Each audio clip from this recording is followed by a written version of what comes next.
And, sometimes people would ask me a bit provocatively, are you for Israel?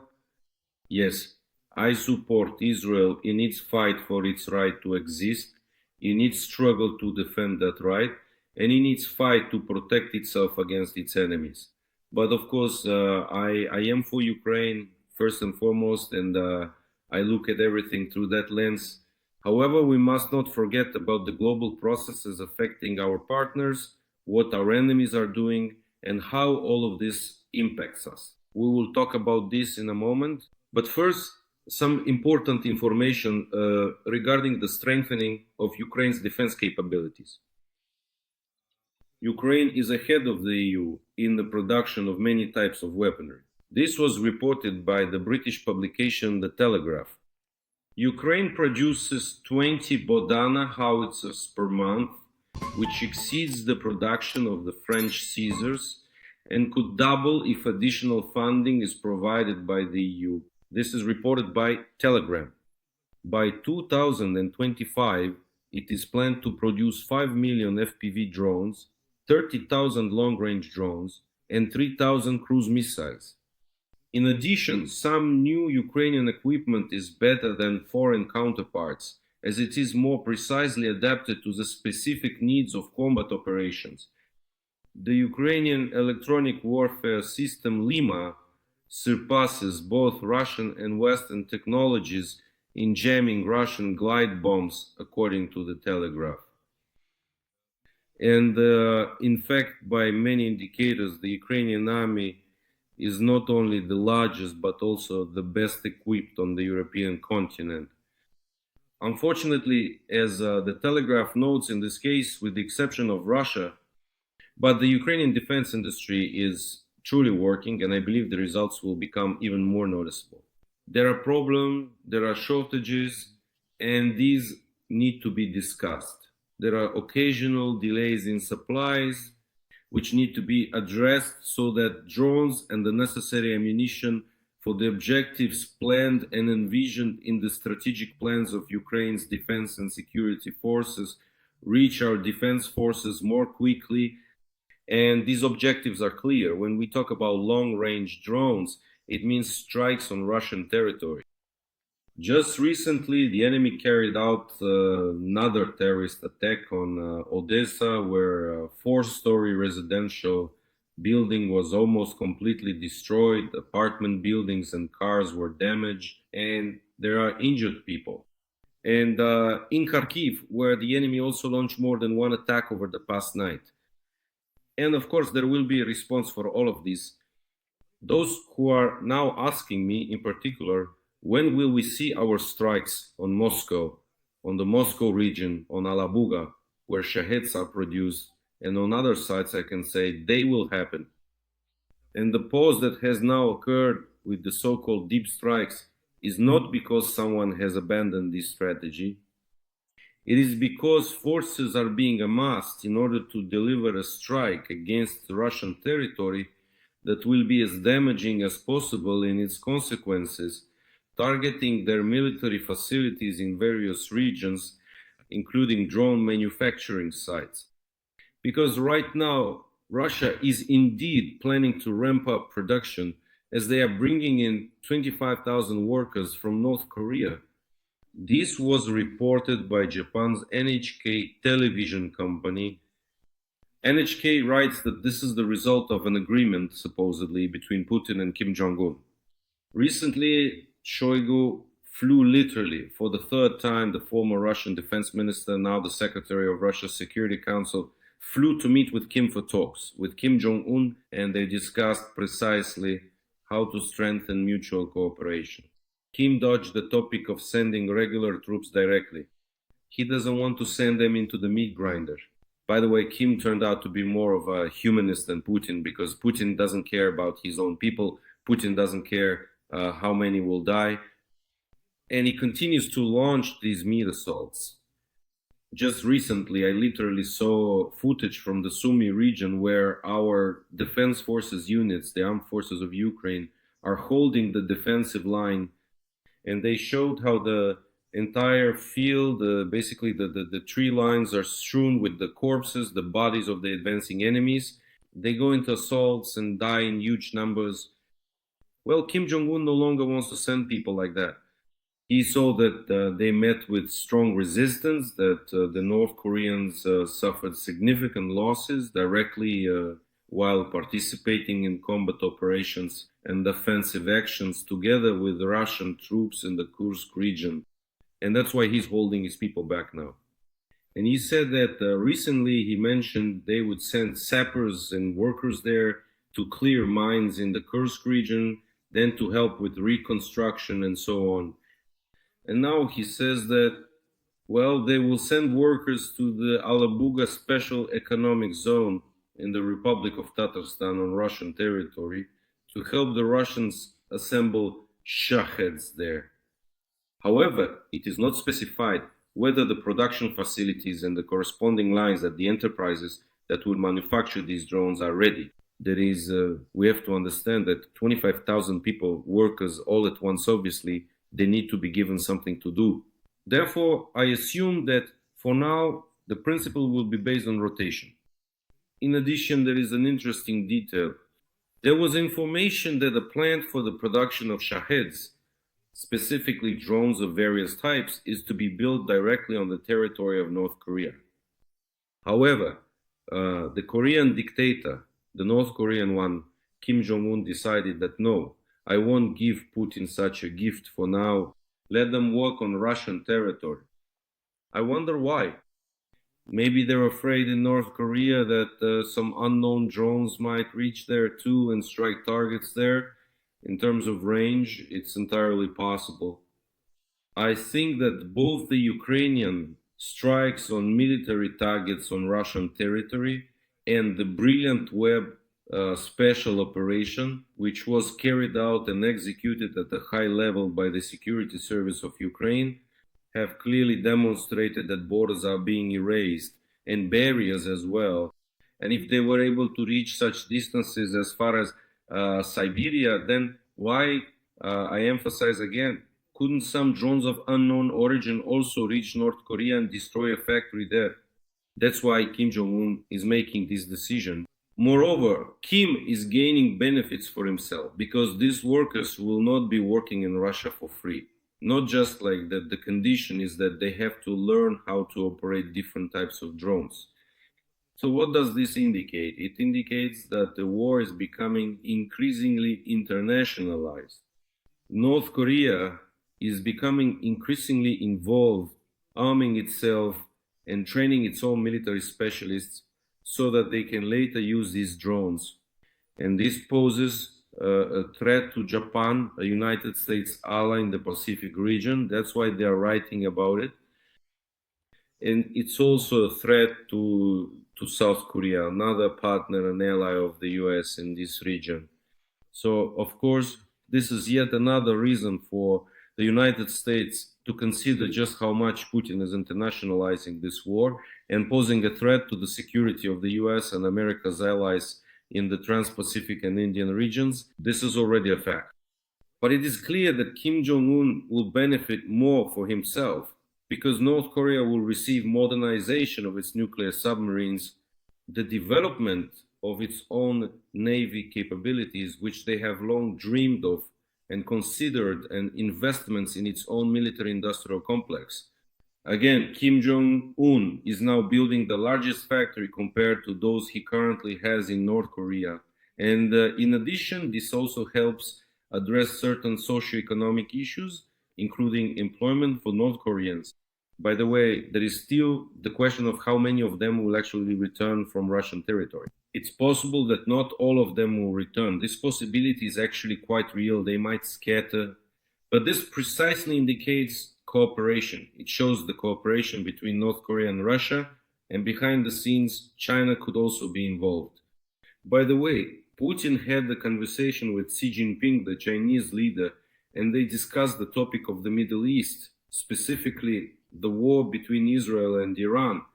You know, the British publication, The Telegraph, reported that Chinese planes flew to Iran and that there is clear cooperation while Russia publicly supports China.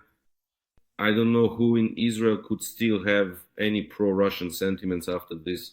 I hope those have long since disappeared because Russia is an open partner of Iran. And Russia constantly calls for the US not to strike Iran, not to intervene in this war. And so far, the Americans are listening. No one is striking Iran. And the information about whether there will be strikes is rather contradictory because more and more reports are appearing in the media that US President Trump has held relevant meetings with his cabinet, with his security and defense team. They discussed the possibility of using the GBU 57, a bomb capable of penetrating well fortified structures and bunkers, but apparently doubts have already arisen about whether this bomb is capable of destroying the Fordo facility in Iran, which is considered to be the epicenter of uranium enrichment. And supposedly doubts have arisen here as well. This is being reported by American media and by the British Guardian, citing their own sources. And so, while discussions are ongoing, while the American TV channel Fox News has noted that allegedly Trump is even considering with his advisors and his team the possible scenario of using even tactical nuclear weapons in order to truly cause the necessary destruction in the end, as American media write, it all comes down to the fact that Trump will make a decision regarding Iran within the next 2 weeks. Is it 2 or 3 weeks? I don't know, but could it be that President Trump was listening to Arestovich's translation? These 2 or 3 weeks have already become some kind of mantra because Trump is constantly giving Putin and Russia 2 weeks all the time. This is already the third time that the US president has given Putin 2 weeks, well, 2 weeks to make a decision and for Russia to be ready for constructive dialogue, for a ceasefire, and so on. But there is still no decision, and yet another 2 week deadline has already passed. And so far, there has been no statement from the US president. It has already been 100 days since attempts began to force Russia to agree to a ceasefire. By the way, it's been 100 days since the actual American proposal, which the US put forward during the meeting in Saudi Arabia. Ukraine supported it in an absolutely constructive and clear manner. President Zelensky spoke and said that yes, we are putting forward this initiative. This was back at the beginning of March. We can see that Putin is predictably stalling for time, and the US is postponing consideration of the sanctions bill. According to the publication Semaphore, the official reason why this is actually being done and why this is happening is that the Senate will postpone consideration of new sanctions against Russia and its trading partners at least until July. Other issues are being prioritized, including the situation between Iran and Israel, as well as the large, so-called wonderful and large, in quotation marks, tax bill. In fact, Lindsey Graham, the Republican co-author of the bill, and Richard Blumenthal, a Democrat, are working on an updated version of the sanctions bill. The new version provides protection for Ukraine's allies from some of the sanctions for cooperating with Russia, as well as technical adjustments. Well, to put it simply, they're mainly working on softening the bill so that the consequences won't be as severe, primarily, obviously, for European countries. Because Lindsey Graham traveled to Europe, he was actively consulting with representatives of European countries, with leaders, about how to pass the relevant bill, including ways to somehow minimize possible negative consequences for European states. And coming back to the Middle East, Trump is taking 2 weeks, that is, to think things over. Something is supposed to happen during this time. In fact, perhaps there will be a negotiation format. And we need to understand that the tactics and strategy are also starting to somewhat resemble, among other things, how the US acts toward Ukraine or Israel. In what way? Yes, Israel is currently receiving more aid. Israel is being helped to shoot down missiles and drones that Iran launches at Israeli territory. And unfortunately, some of these do get through and cause destruction, including what happened to the hospital the other day, which was hit by Iranian missiles. And in fact, delays lead to Israel depleting its own reserves.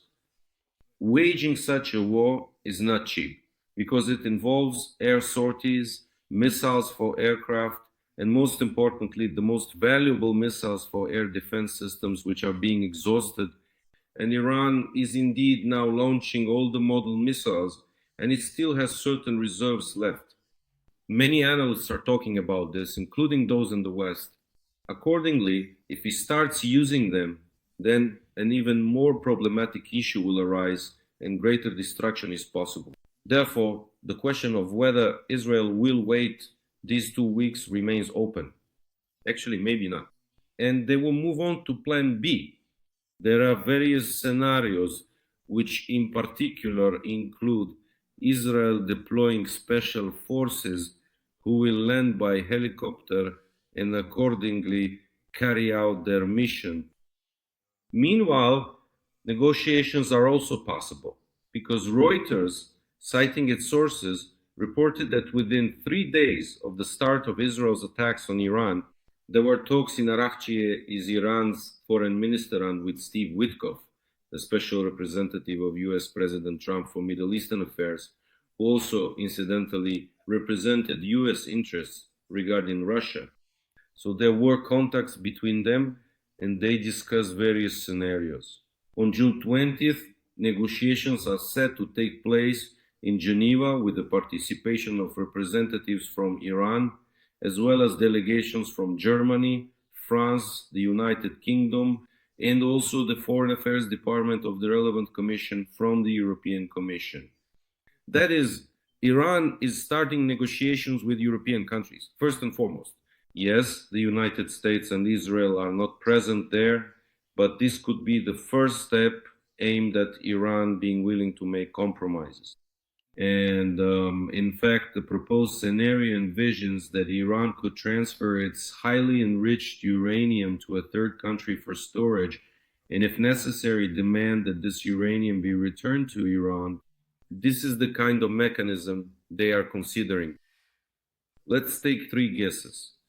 And which country could Iran be willing to transfer its uranium to? I suppose it could be Russia.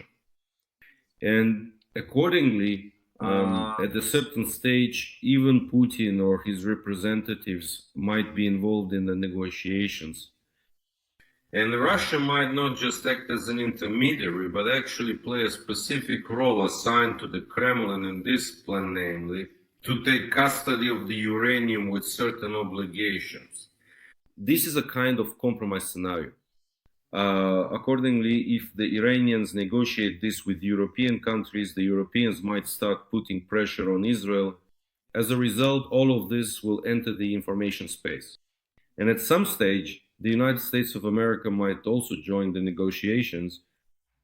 Perhaps, and it is not excluded that Israel itself will too, if the conditions are really favorable. We cannot rule that out either. Therefore, the negotiation scenario is also possible and likely, especially against the backdrop of another scenario, military escalation and the spread of this conflict, its expansion in the Middle East. And ultimately, this could lead to Iran actually being deprived of uranium. I don't know how much Israel would believe in this, but at the same time, it looks like one of the possible options. Well, after that, it becomes a matter for discussion, and it's already about the draft agreement and consequently the content of this agreement, which could be signed between the US, the European countries, and Iran, with Israel possibly joining as well. From there, it comes down to the specific points themselves. We'll see, but this is just one of the possible scenarios right now. Meanwhile, there is also some information regarding the NATO summit, which will take place in The Hague, Netherlands, on June 24th and 25th. And there is also information here about whether to expect a meeting between the president of Ukraine, Zelensky, and the president of the United States, Trump. It will be difficult to organize under the current circumstances. And I'll explain why. It's not just about the fact that the Financial Times wrote the reason why the US president left the G7 summit in Canada early was that he did not want to meet with the president of Ukraine, Volodymyr Zelensky. At least that's according to the Financial Times. And likewise, that supposedly Macron irritates Trump. For some reason, he doesn't like the French president, at least according to the Financial Times publication. But I'll tell you, such rumors have circulated before that the relationship isn't very good. Just remember that greeting at the end of April at the funeral of Pope Francis in the Vatican when Trump and Macron spoke, and then experts, physiognomists, and not just political psychologists analyzed what that reaction might have meant and concluded that it was, well, clearly not entirely and not particularly friendly. Well, that's actually in reference to what the Financial Times is writing. It's not as if we didn't suspect that Trump left because he didn't want to talk to Zelensky, since he is actually wary of him, because the president of Ukraine continues to stand his ground, continues to stick to his position, which accordingly stems from defending national interests. But at the same time, of course, we also need to take into account the current situation in the world. And regarding the position towards Russia, which unfortunately is what it is under the current administration of the US president, as well as the situation in the Middle East, and accordingly, everything that is happening, we have to take all of this into account as well. And accordingly, within NATO too, the NATO summit will be shortened. The main session may last an unprecedentedly brief and short time, with a duration of 2.5 hours. The program was decided to be adapted to the communication style of US President Donald Trump, who does not hide his dislike for lengthy diplomatic meetings. As noted by the British publication The Times, the NATO summit will be as brief as possible and focused on one main topic: increase of defense spending by the alliance member countries. According to the publication, the format of the meeting has been significantly changed. To match President Trump's communication style, instead of the traditional 3 sessions, this time the leaders will gather for only one. The summit communique will be no longer than 1 A4 page and will contain only 5 paragraphs, whereas last year's summit in Washington concluded with a declaration of 44 paragraphs and over 5,000 words. Officials and diplomats organizing the summit hope to learn from this year's G7 summit, when Trump left the West early and then lashed out at the leaders of other countries on social media. So that's basically the plan. It's clear why this is predictable. Indeed, this is to prevent any, antics, tricks, or outbursts, like if Trump actually gets, as they say, bored, just bored, and simply decides to leave early. Because, of course, that would negatively affect the image of NATO and international partners, since first he left the G7, and then he would also leave the NATO summit. Well, that's not very favorable. And under such circumstances, first of all, how much attention will be given to Ukraine on that A4 sheet? Question. It really is a question, maybe just one sentence, and that would be good. For us, the main thing is that it is properly worded in terms of content, at the very least condemning Russia. And secondly, obviously, all the issues concerning Ukraine. The Ukrainian delegation will do everything possible and impossible to discuss as many issues as possible aimed at supporting Ukraine, both in the corridors before the summit begins and after it ends. Well, there simply won't be any other opportunities here, obviously. We need to make use of exactly those opportunities that are available. And the third point, this concerns the fact that, of course, organizing a meeting between the presidents under such circumstances is quite difficult. But it is not out of the question that it could take place in the same format as before. once again in the Vatican at the end of April. The president sat down and talked, so we'll see. But that's the situation as of now. The American newspaper, the New York Times, provides some interesting information about the level of Chinese Russian relations. It would seem that this is a powerful level of strategic partnership, but Chinese hackers, despite the declared friendship between Beijing and Moscow, have been actively hacking Russian systems since 2022 to obtain secrets related to the war in Ukraine. They attack military institutions, technology companies, transportation infrastructure, everything that can provide intelligence about Russian operations, weapons, and plans. Despite the public partnership, China uses these cyber attacks to strengthen its own position and prepare for potential conflicts in the future. The US and its allies are closely monitoring this and see China's actions as a threat on a global scale. So, what kind of strategic partnership is this, really? China acts based on its own interests and will do whatever it wants and deems necessary with Russia. All the more so as Russia continues to weaken further. This includes the sinicization of Russia, the takeover of minerals and natural resources, and also such cyber attacks and operations, because they understand who they are dealing with. And today, Russia is a strategic partner. But in the history of Russian Chinese relations, including 100, 200, even 300 years ago, that was far from always the case. And clearly, the Chinese know their history